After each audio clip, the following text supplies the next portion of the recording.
Good morning and welcome back to St Michael's and All Saints Church in Thursley in Surrey. Now, on the video I did of Joan Wolfe, I explained to you that I found another person in this churchyard and I was going to make a video while I was here. This is that video. Now in this video I'm going to take you back a lot further than I've ever taken you before. Now I'm taking you back to the end of the 18th century, 1786 I think it was, something like that. And the persons whose final resting place we are coming to visit today is that of the unknown sailor.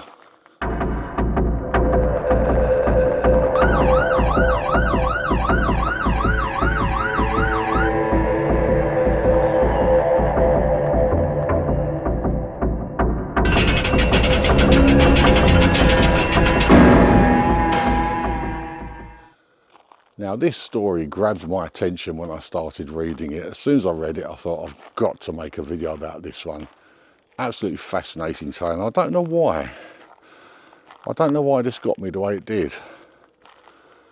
It's basically a sailor on his way back to his ship back in the 1780s. And he found three other sailors who were also making the same journey. And at the end of the video, I should be explaining or telling you about someone who claims that they know who the unknown sailor is. They know his true identity. But anyway, as per usual, I shall spin you around and we should have a look around this churchyard again. I know we've already looked through it once, but we're going to look through it again. Unnaturally, the headstone from the 1700s is in remarkably good condition, and it actually depicts the crime taking place on the headstone.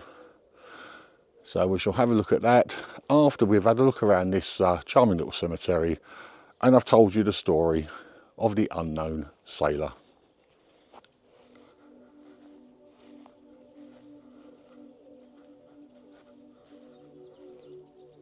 On the 24th of September 1786, three Irish sailors, Michael Casey, James Marshall and Edward Lanigan, were walking the London to Portsmouth road, returning to their ship after having some shore leave. To make their long journey more palatable, they stopped at a pub at Moushall, near Godalming. While there, they met another sailor who was taking the same route back to Portsmouth. This man, whose name was fatefully never taken down, was obviously a very generous and convivial sort. He bought the three men drinks and volunteered to continue to supply them with liquid refreshments for the remainder of their journey. He paid the bill with a guinea, a considerable sum of money in those times. This show of affluence put some very dark ideas in the minds of his new acquaintances. The four of them left Moushall together. 2 miles down the road they came across the Red Lion Inn in a village called Thursley, where once again the anonymous sailor paid the tab. Unfortunately, the sailor was buying rounds of drinks for three men who were starting to develop thoughts of doing evil deeds. Instead of gratitude or friendship to their benefactor, his generosity made his companions conclude that he made an excellent target for robbery. On a deserted stretch of the pathway somewhere between Thursley and Hindhead, the three Irishmen pounced on the stranger. They stripped him of his clothing and, despite his pleas for mercy, repeatedly stabbed the man. His throat was cut so deep that he was nearly decapitated. When the murderers were satisfied that he was dead and there was nothing left to steal, they rolled the mutilated body off the pathway and down into an area fittingly named the Devil's Punch Bowl. Fortunately for justice, the three villains failed to notice that they were not alone. Two local men saw them dumping something down the slope, but sensing that there was some evil business afoot, decided not to approach until the trio had departed. When they discovered what the men had rolled off the pathway, they ran back to the Red Lion to report what they had witnessed. An impromptu posse of 8 or 9 men immediately set off in pursuit.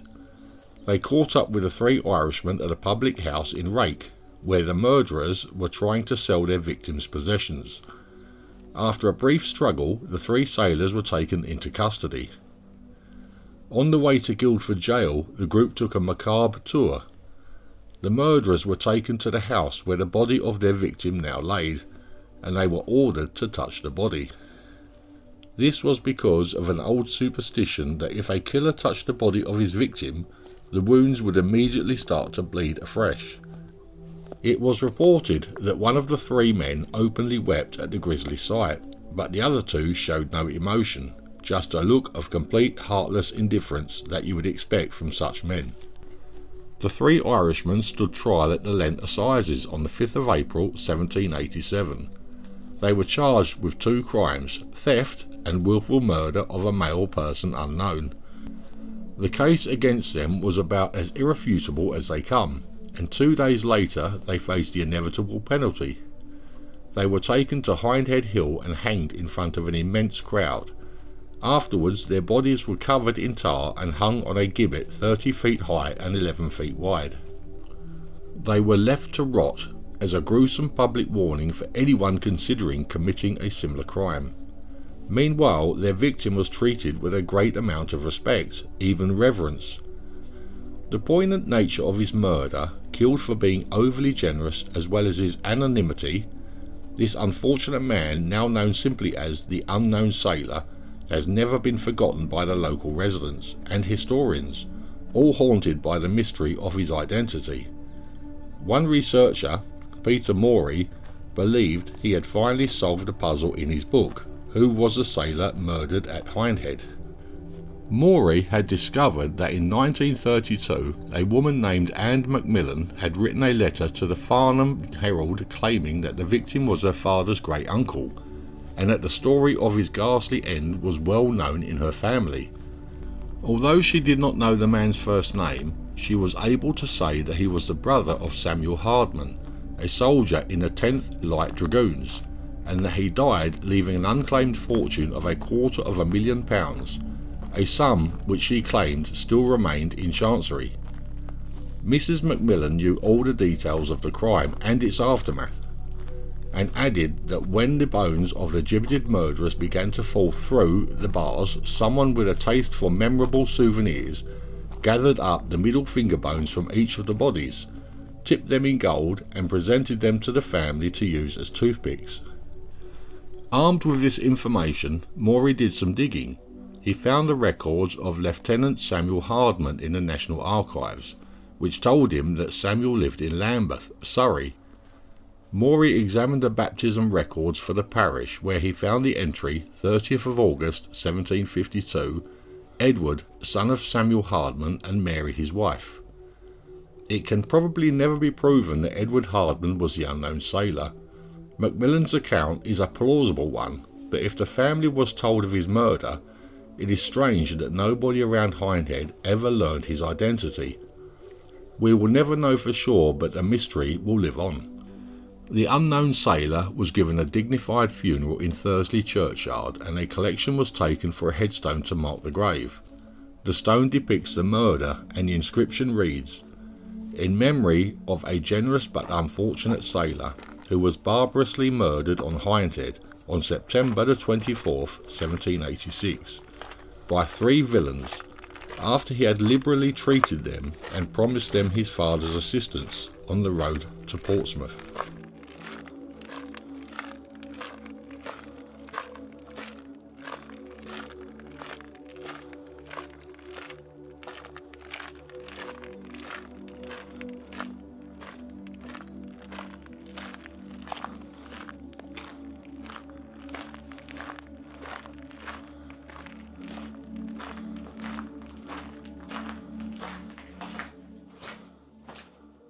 Well, that is the unfortunate tale of the unknown sailor. Now, I don't know why, but this story just really got my interest piqued. And I looked into it and looked on various sources for information.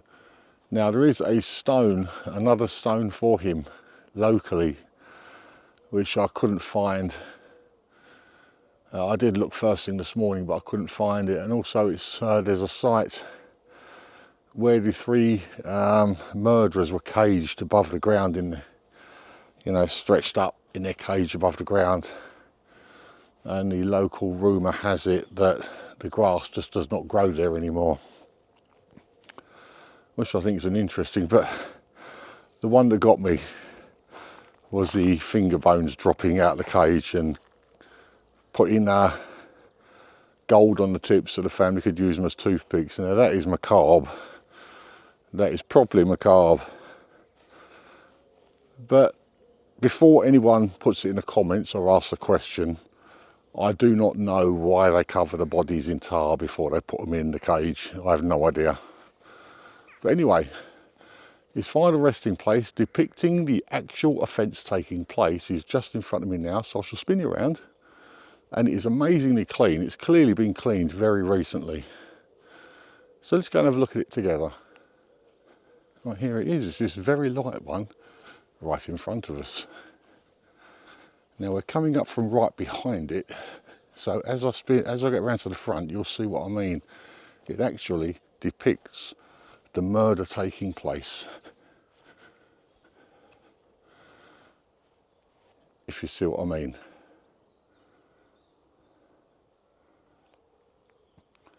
Right, I shall try and read everything it says on here. In memory of a generous but unfortunate sailor who was barbarally murdered on Hindhead on September the 24th, 1786 by three villains after he had liberally treated them and promised, it looks like, them his father assistance. Oh, the S's look like F's. Right, okay. On the road to Portsmouth.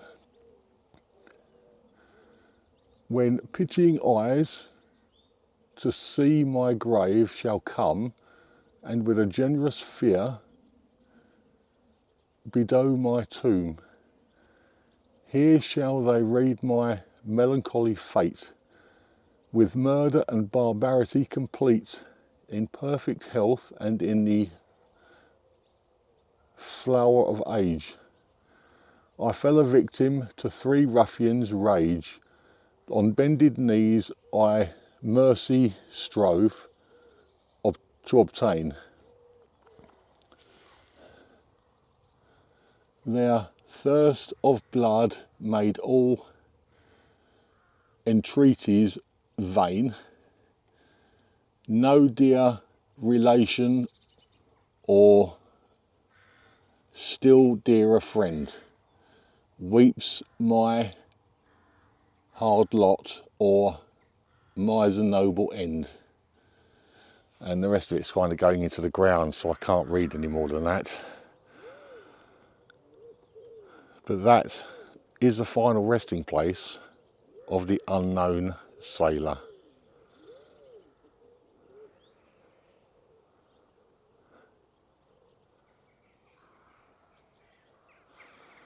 Well, I'm quite happy with that. When I got here, I was actually surprised how white that is. That's recently been cleaned. It's in very, very good condition. And it's by far over 100 years earlier than any I've done so far. That'll probably be the oldest one I ever do. But as I said, it's really got to me, this one. I had to make a video about it. So I hope you enjoyed it as much as I enjoyed making it and doing my research on it. If you did, please give me a thumbs up. And if you haven't already, then maybe consider subscribing. And if you do subscribe, don't forget to hit that notification bell. That way you will be notified every time I upload a new video. Anyway, this is me, Darren, from St Michael's and All Saints Church in Thursley, in Surrey. I will see you all on the next one, I hope. So, bye-bye for now.